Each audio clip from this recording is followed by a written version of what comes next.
સરદારભાઈ શું કહેશો? આજે નવીન ડેપોનું ખાતમુહૂર્ત કરવામાં આવ્યું છે, કેટલાના ખર્ચે બનશે અને શું સુવિધાઓ? આજે ખેરાલુ મુકામે એસટી ડેપોનું વર્કશોપનું આયોજન અહીંયા ખાતમુહૂર્ત કરવા માટેનું આયોજન કરવામાં આવ્યું હતું। આ ટોટલી 6 કરોડ ને 61 લાખના ખર્ચે આ એસટી ડેપોનું વર્કશોપ નિર્માણ થવાનું છે। એની અંદર સુવિધાસભર ડ્રાઈવરોને, સ્ટાફને, લેડીઝ સ્ટાફને બધાને રહેવા માટે અને ખાસ કરીને સુવિધાયુક્ત વર્કશોપનું આયોજન કરવામાં છે। આનાથી આગામી સમયમાં ખેરાલુ ડેપો ધમધમતું થશે, નાગરિકોને સુરત સુવિધા મળશે અને બસોની સુવિધામાં વધારો થશે। એટલે ખેરાલુના શહેરને જીવતું થશે અને આજુબાજુના લોકો વધુમાં વધુ સંખ્યામાં અહીંયા આવતા ખેરાલુ શહેર સમૃદ્ધ થશે।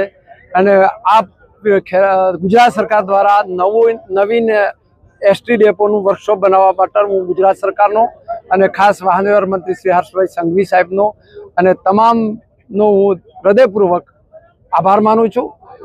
અને આજે મોટી સંખ્યામાં ખેરાલુ શહેર અને તાલુકાના નાગરિકો, આગેવાનો, પત્રકાર મિત્રો હાજર રહ્યા, એ સૌનો હું દિલથી આભાર માનું છું। સરદારભાઈ, ખાસ કરીને યાત્રાથી નજીક આવેલું ખેરાલુ છે, તો મુસાફરોને આનો કેટલો ફાયદો રહેશે? આગામી સમયમાં અમદાવાદ, મુંબઈ અને દિલ્હીની રેલવે લાઇન ખેરાલુમાંથી ચાલુ થશે અને અહીંથી વૈશ્વિક કક્ષાનું પ્રવાસન Star India TV news reporter Payak Zaheer સારી રીતે ડેવલપ થઈ રહ્યું છે। એક મિની પાવાગઢ, ઉમરેચા પણ ડેવલપ થઈ રહ્યું છે। તો અહીંથી આવતા તમામ પ્રવાસીઓ રેલવે દ્વારા અહીંથી આગળ બસમાં જઈ અને એનો લાભ મળી રહેશે। રાજસ્થાન ટાઈમમાં પૂર્ણ આ છે એ 18 માસની અંદર પૂર્ણ કરવામાં આવશે। સરદારભાઈ, ખાસ એક ટકોર પણ આપ દ્વારા કરવામાં આવી કે પાલિકાના પ્રમુખને હાજર રહેવું જોઈએ, તેના પતિ હાજર છે, શું કહેશો?